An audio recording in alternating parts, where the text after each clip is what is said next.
ബാലരാമപുരം സ്റ്റേഷനിൽ നിന്നും ഗോകുൽനാഥ് കൂടി ചേരുന്നുണ്ട്. ഗോകുൽ, അവിടെ ഇപ്പോൾ അച്ഛനെയും അമ്മയും അമ്മാവനെയുമാണ് ചോദ്യം ചെയ്യുന്നത്. എന്താണ് അവിടെ നിന്ന് ലഭിക്കുന്ന ഏറ്റവും പുതിയ വിവരം?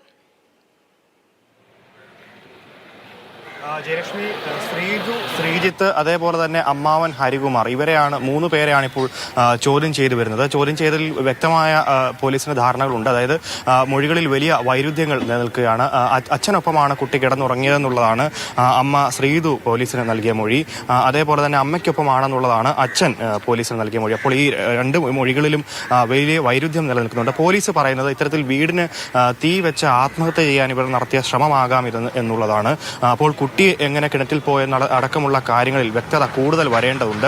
പോലീസിന്റെ ഒരു പ്രാഥമികമായിട്ടുള്ള ഒരു അന്വേഷണം അങ്ങനെ മുമ്പോട്ട് പോയിക്കൊണ്ടിരിക്കുകയാണ്. എന്തായാലും ഇപ്പോൾ അറിയാൻ കഴിയുന്ന ചില കാര്യങ്ങൾ ഇവരുടെ മൊഴികളിൽ വൈരുദ്ധ്യമുണ്ട് എന്നുള്ളതാണ്. മൂന്ന് പേരും മൂന്ന് തരത്തിലാണ് പോലീസിന് മൊഴി നൽകിയിട്ടുള്ളത് എന്നുള്ളതാണ്. എന്തായാലും ഈ ബാലരാമപുരം പോലീസ് സ്റ്റേഷനിൽ മൂന്ന് പേരെയും ഇപ്പോൾ നിലവിൽ ചോദ്യം ചെയ്തുകൊണ്ടിരിക്കുകയാണ്.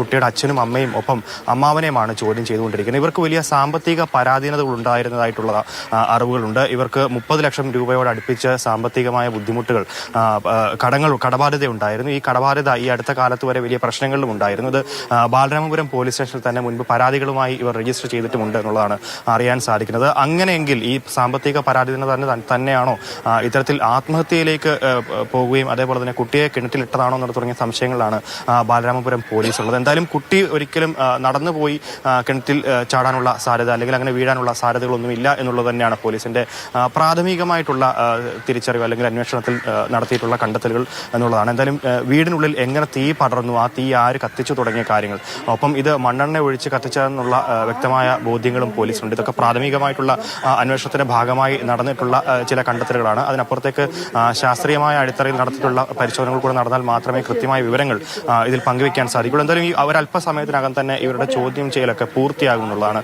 അറിയാൻ സാധിക്കുന്നത്. ഇതിൽ ഏറ്റവും എടുത്തു പറയേണ്ടത് മൂന്ന് പേരുടെയും മൊഴികളിലെ വൈരുദ്ധ്യമാണ്. മൂന്ന് പേരും മൂന്ന് തരത്തിലാണ് മൊഴി നൽകിയിട്ടുള്ളത് എന്നുള്ളതാണ്. അപ്പോൾ ഈ കേസ് എന്തായാലും അങ്ങോട്ട് നീങ്ങുമ്പോൾ ഇത് ഒരു കൊലപാതകത്തിനുള്ള സാധ്യതയാണ് തെളിയുന്നതെന്നുള്ളതാണ് ആദ്യം മുതൽക്കേ പോലീസ് പറയുന്നത്. അതിൽ വളരെ വ്യക്തമായി തന്നെ ആ കാര്യങ്ങൾ സ്റ്റെഫിൻ പറഞ്ഞതുപോലെ, പ്രദേശവാസികൾ പറഞ്ഞതുപോലെ ഇവർ മൂന്ന് പേർ തമ്മിൽ വലിയ രീതിയിൽ കലഹങ്ങൾ ഉണ്ടായിരുന്നു. കുടുംബ കലഹം അതിശക്തമായി മുൻപോട്ട് പോവുകയും ആയിരുന്നു എന്നുള്ളതാണ് അറിയാൻ സാധിക്കുന്നത്. എന്തായാലും ഇപ്പോൾ ഈ മൂന്ന് പേരെയാണ് ഇവിടെ ഈ ബാലരാമപുരം പോലീസ് സ്റ്റേഷനിൽ ചോദ്യം ചെയ്തുകൊണ്ടിരിക്കുന്നത് എന്നുള്ളതാണ്. കൂടുതൽ പേരെ കൂടെ ചോദ്യം ചെയ്യാൻ എത്തിക്കാനുമുള്ള സാധ്യതകളുണ്ട്. കുടുംബത്തിലുള്ള മറ്റുള്ളവരെ കൂടെ, മുത്തച്ഛനെയും മുത്തശ്ശിയെയും അടക്കമുള്ള ആളുകളെയും കൂടെ പോലീസ് സ്റ്റേഷനിൽ എത്തിച്ച് ചോദ്യം ചെയ്യാനുള്ള നടപടികളും മുൻപോട്ട് പോവുകയാണ്. കുടുംബ കലഹം വളരെ വ്യക്തമായിരുന്നു എന്ന് നമ്മളോട് മുൻപ് സ്റ്റെഫിൻ ചോദിച്ചപ്പോൾ പഞ്ചായത്ത് പ്രസിഡന്റ് അടക്കമുള്ളവർ പറയുന്നുണ്ടായിരുന്നു.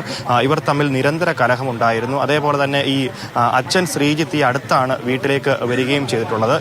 ഭാര്യയും ഭർത്താവും തമ്മിൽ നിരന്തര കലഹം ഉണ്ടായിരുന്നു. അതിൽ കുട്ടികളും ഭാഗവാക്കായിരുന്നു എന്നുള്ളതാണ്. അപ്പോൾ ഈ 2.5 വയസ്സുകാരി ഒരു ഭാരമായി തോന്നിയത് കൊണ്ടാണോ തുടങ്ങിയ കാര്യങ്ങളും പോലീസ് സംശയിക്കുന്നുണ്ട്. അത്തരത്തിലാണ് പോലീസിന്റെ അന്വേഷണം ഇപ്പോൾ നീങ്ങുന്നത്. എന്തായാലും വലിയ ദുരൂഹതകളുണ്ട്. വീടിന് തീ വയ്ക്കാൻ ശ്രമിച്ചതടക്കമുള്ള, ഇത് ആരാണ് ചെയ്തതെന്നടക്കമുള്ള കാര്യങ്ങളിൽ ദുരൂഹതയുണ്ട്. അതേപോലെ തന്നെ അച്ഛന്റെ മൊഴിയിൽ ആദ്യം ശ്രമം നടത്തി എന്നുള്ള ഒരു കാര്യം കൂടി വരുന്നുണ്ട് അല്ലേ ഗോകുൽ? ഈ ചോദ്യം ചെയ്യൽ പൂർത്തിയായാൽ മാത്രമേ അക്കാര്യത്തിൽ കൂടുതൽ വ്യക്തതയും വരാൻ സാധ്യതയുള്ളൂ. എന്തായാലും രണ്ടുപേരുടെയും മൊഴി പരസ്പര വിരുദ്ധമാണ്. അച്ഛൻ പറയുന്നു അമ്മയ്ക്കൊപ്പമായിരുന്നു കടന്നത്, അമ്മ പറയുന്നു അച്ഛനൊപ്പമാണ് കുഞ്ഞിനെ കിടത്തിയിരുന്നത് എന്നുള്ളത്. എന്തായാലും കൂടുതൽ വ്യക്തത ഇക്കാര്യത്തിൽ വരേണ്ടതുണ്ട്.